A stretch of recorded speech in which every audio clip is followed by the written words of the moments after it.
how do you explain when things don't go as we assume? Or better, how do you explain when others are able to achieve things that seem to defy all of the assumptions? For example, why is Apple so innovative? Year after year after year after year, they're more innovative than all their competition. And yet, they're just a computer company. They're just like everyone else. They have the same access to the same talent, the same agencies, the same consultants, the same media. Then why is it that they seem to have something different? Why is it that Martin Luther King led the civil rights movement? He wasn't the only man who suffered in a pre-civil rights America, and he certainly wasn't the only great orator of the day. Why him? And why is it that the Wright brothers were able to figure out controlled powered manned flight when there were certainly other teams who were better qualified, better funded, and they didn't achieve powered manned flight, and the Wright brothers beat them to it? There's something else at play here. About 3.5 years ago, I made a discovery, and this discovery profoundly changed my view on how I thought the world worked, and it even profoundly changed the way in which I operate in it. As it turns out, there's a pattern. As it turns out, all the great and inspiring leaders and organizations in the world, whether it's Apple or Martin Luther King or the Wright brothers, they all think, act, and communicate the exact same way, and it's the complete opposite to everyone else. All I did was codify it. And it's probably the world's simplest idea. I call it the golden circle.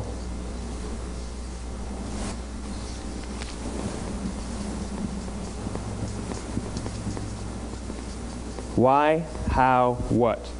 This little idea explains why some organizations and some leaders are able to inspire where others aren't. Let me define the terms really quickly. Every single person, every single organization on the planet knows what they do, 100%. Some know how they do it, whether you call it your differentiating value proposition or your proprietary process or your USP. But very, very few people or organizations know why they do what they do. And by why, I don't mean to make a profit. That's a result. It's always a result. By why, I mean what's your purpose? What's your cause? What's your belief? Why does your organization exist? Why do you get out of bed in the morning? And why should anyone care?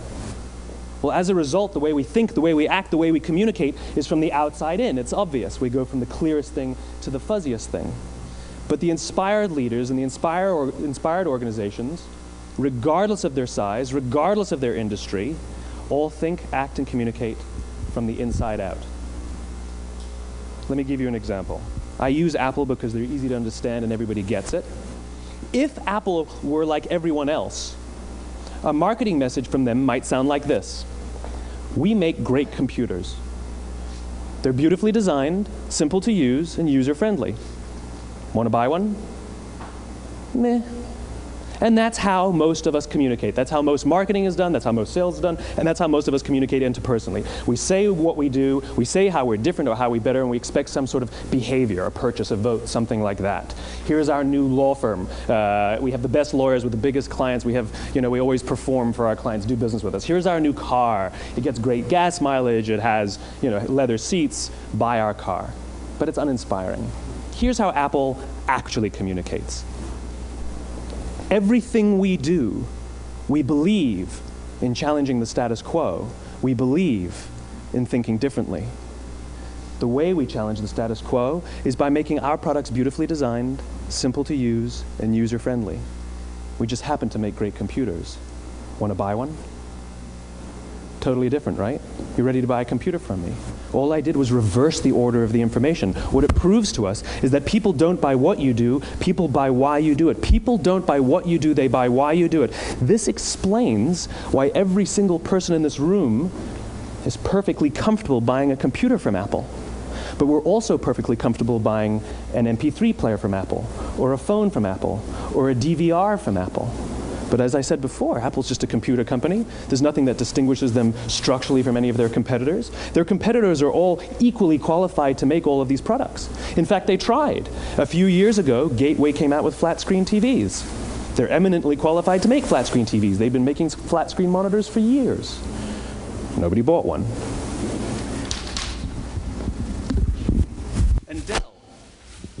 Dell came out with MP3 players and PDAs. And they make great quality products, and they can make perfectly well-designed products, and nobody bought one. In fact, talking about it now, we can't even imagine buying an MP3 player from Dell. Why would you buy an MP3 player from a computer company? But we do it every day. People don't buy what you do, they buy why you do it. The goal is not to do business with everybody who needs what you have. The goal is to do business with people who believe what you believe. Here's the best part. None of what I'm telling you is my opinion. It's all grounded in the tenets of biology, not psychology, biology. If you look at a cross-section of the human brain, looking from the top down, what you see is the human brain is actually broken into three major components that correlate perfectly with the golden circle. Our newest brain, our Homo sapien brain, our neocortex, corresponds with the what level. The neocortex is responsible for all of our rational and analytical thought and language. The middle two sections make up our limbic brains, and our limbic brains are responsible for all of our feelings, like trust and loyalty. It's also responsible for all human behavior, all decision-making, and it has no capacity for language. In other words, when we communicate from the outside in, yes, people can understand vast amounts of complicated information like features and benefits and facts and figures. It just doesn't drive behavior. When we communicate from the inside out, we're talking directly to the part of the brain that controls behavior, and then we allow people to rationalize it with the tangible things we say and do. This is where gut decisions come from. You know, sometimes you can give somebody all the facts and your figures, and they say, I know what all the facts and details say, but it just doesn't feel right. Why would we use that verb? It doesn't feel right. Because the part of the brain that controls decision-making doesn't control language. And the best we can muster up is, I don't know, it just doesn't feel right. Or sometimes you say you're leading with your heart, or you're leading with your soul. Well, I hate to break it to you, those aren't other body parts controlling your behavior. It's all happening here in your limbic brain, the part of the brain that controls decision-making and not language. But if you don't know why you do what you do, and people respond to why you do what you do, then how will you ever get people to vote for you or buy something from you, or more importantly, be loyal and want to be a part of what it is that you do? Again, the goal is not just to sell people who need what you have. The goal is to sell to people who believe what you believe. The goal is not just to hire people who need a job. It's to hire people who believe what you believe. I always say that, you know, there's if you hire people just because they can do a job, they'll work for your money. But if you hire people who believe what you believe, they work for you with blood and sweat and tears. And nowhere else is there a better example of this than with the Wright brothers. Most people don't know about Samuel Pierpont Langley. And back in the early 20th century, the pursuit of powered man flight was like the dot-com of the day. Everybody was trying it. And Samuel Pierpont Langley had what we assume to be the recipe for success. I mean, even now, you ask people, why did your product or why did your company fail? And people always give you the same permutation of the same three things. Undercapitalized, the wrong people, bad market conditions. It's always the same three things. So let's explore that. Samuel Pierpont Langley was given $50,000 by the War Department to figure out this flying machine. Money was no problem. He held a seat at Harvard and worked at the Smithsonian and was extremely well connected. He knew all the big minds of the day. He hired the best minds money could find, and the market conditions were fantastic. The New York Times followed him around everywhere, and everyone was rooting for Langley. And how come we've never heard of Samuel Pierpont Langley? A few hundred miles away in Dayton, Ohio, Orville and Wilbur Wright. They had none of what we consider to be the recipe for success. They had no money. They paid for their dream with the proceeds from their bicycle shop. Not a single person on the Wright brothers' team had a college education, not even Orville or Wilbur. And the New York Times followed them around nowhere. The difference was Orville and Wilbur were driven by a cause, by a purpose, by a belief. They believed that if they could figure out this flying machine, it'll change the course of the world. Samuel Pierpont Langley was different. He wanted to be rich, and he wanted to be famous. He was in pursuit of the result. He was in pursuit of the riches. And lo and behold, look what happened. The people who believed in the Wright brothers' dream worked with them with blood and sweat and tears. The others just worked for the paycheck. And they tell stories of how every time the Wright brothers went out, they would have to take 5 sets of parts because that's how many times they would crash before they came in for supper. And eventually, on December 17th, 1903, the Wright brothers took flight. And no one was there to even experience it. We found out about it a few days later. And further proof that Langley was motivated by the wrong thing, the day the Wright brothers took flight, he quit. He could have said, "That's an amazing discovery, guys. Now we'll improve upon your technology." But he didn't. He wasn't first. He didn't get rich. He didn't get famous. So he quit. People don't buy what you do, they buy why you do it. And if you talk about what you believe, you will attract those who believe what you believe. Well, why is it important to attract those who believe what you believe? Something called the law of diffusion of innovation. And if you don't know the law, you definitely know the terminology. The first 2.5% of our population are our innovators. The next 13.5% of our population are our early adopters.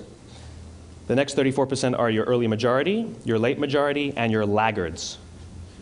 The only reason these people buy touch-tone phones is because you can't buy rotary phones anymore. We all sit at various places at various times on the scale, but what the law of diffusion of innovation tells us is that if you want mass market success or mass market acceptance of an idea, you cannot have it until you achieve this tipping point between 15 and 18% market penetration, and then the system tips. And I love asking businesses, what's your conversion on new business? And they love to tell you, oh, it's about 10%, proudly. Well, you can trip over 10% of the customers. We all have about 10% who just get it. That's how we describe them, right? That's like that gut feeling, oh, they just get it. The problem is, how do you find the ones that just get it before you're doing business with them versus the ones who don't get it? So it's this here, this little gap, that you have to close, as Geoffrey Moore calls it, crossing the chasm. Because you see, the early majority will not try something until someone else has tried it first. And these guys, the innovators and the early adopters, they're comfortable making those gut decisions. They're more comfortable making those intuitive decisions that are driven by what they believe about the world and not just what product is available. These are the people who stood online for 6 hours to buy an iPhone when they first came out, when you could have just walked into the store the next week and bought one off the shelf. These are the people who spent $40,000 on flat-screen TVs when they first came out, even though the technology was substandard. And by the way, they didn't do it because the technology was so great. They did it for themselves. It's because they wanted to be first. People don't buy what you do, they buy why you do it. And what you do simply proves what you believe. In fact, people will do the things that prove what they believe. The reason that person bought the iPhone in the first 6 hours, or stood in line for 6 hours, was because of what they believed about the world and how they wanted everybody to see them. They were first. People don't buy what you do, they buy why you do it. So let me give you a famous example, a famous failure and a famous success of the law of diffusion of innovation. First, the famous failure. It's a commercial example. As we said before a second ago, the recipe for success is money and the right people and the right marketing conditions, right? You should have success then. Look at TiVo. From the time TiVo came out about 8 or 9 years ago to this current day, they are the single highest quality product on the market. Hands down, there is no dispute. They were extremely well funded. Market conditions were fantastic. I mean, we use TiVo as a verb. I TiVo stuff on my piece of junk Time Warner DVR all the time. But TiVo is a commercial failure. They've never made money. And when they went IPO, their stock was at about $30 or $40 and then plummeted, and it's never traded above 10. In fact, I don't think it's even traded above 6, except for a couple of little spikes. Because you see, when TiVo launched their product, they told us all what they had. They said, we have a product that pauses live TV, skips commercials, rewinds live TV, and memorizes your viewing habits without you even asking. And the cynical majority said, we don't believe you, we don't need it, we don't like it, you're scaring us. What if they had said, if you're the kind of person who likes to have total control over every aspect of your life, boy, do we have a product for you. It pauses live TV, skips commercials, memorizes your viewing habits, etc., etc. People don't buy what you do, they buy why you do it, and what you do simply serves as the proof of what you believe. Now let me give you a successful example of the law of diffusion of innovation. In the summer of 1963, 250,000 people showed up on the Mall in Washington to hear Dr. King speak. They sent out no invitations, and there was no website to check the date. How do you do that? Well, Dr. King wasn't the only man in America who was a great orator. He wasn't the only man in America who suffered in a pre-civil rights America. In fact, some of his ideas were bad. But he had a gift. He didn't go around telling people what needed to change in America. He went around and told people what he believed. I believe, I believe, I believe, he told people. And people who believed what he believed took his cause and they made it their own, and they told people. And some of those people created structures to get the word out to even more people. And lo and behold, 250,000 people showed up on the right day, on the right time to hear him speak. How many of them showed up for him? 0. They showed up for themselves. It's what they believed about America that got them to travel on a bus for 8 hours to stand in the sun in Washington in the middle of August. It's what they believed, and it wasn't about black versus white. 25% of the audience was white. Dr. King believed that there are 2 types of laws in this world, those that are made by a higher authority and those that are made by man. And not until all the laws that are made by man are consistent with the laws that are made by the higher authority will we live in a just world. It just so happens that the civil rights movement was the perfect thing to help him bring his cause to life. We followed him not for him, but for ourselves. And by the way, he gave the I have a dream speech, not the I have a plan speech. Listen to politicians now with their comprehensive 12-point plans. They're not inspiring anybody. Because there are leaders and there are those who lead. Leaders hold a position of power or authority, but those who lead inspire us. Whether they're individuals or organizations, we follow those who lead not because we have to, but because we want to. We follow those who lead not for them, but for ourselves. And it's those who start with why that have the ability to inspire those around them or find others who inspire them. Thank you very much.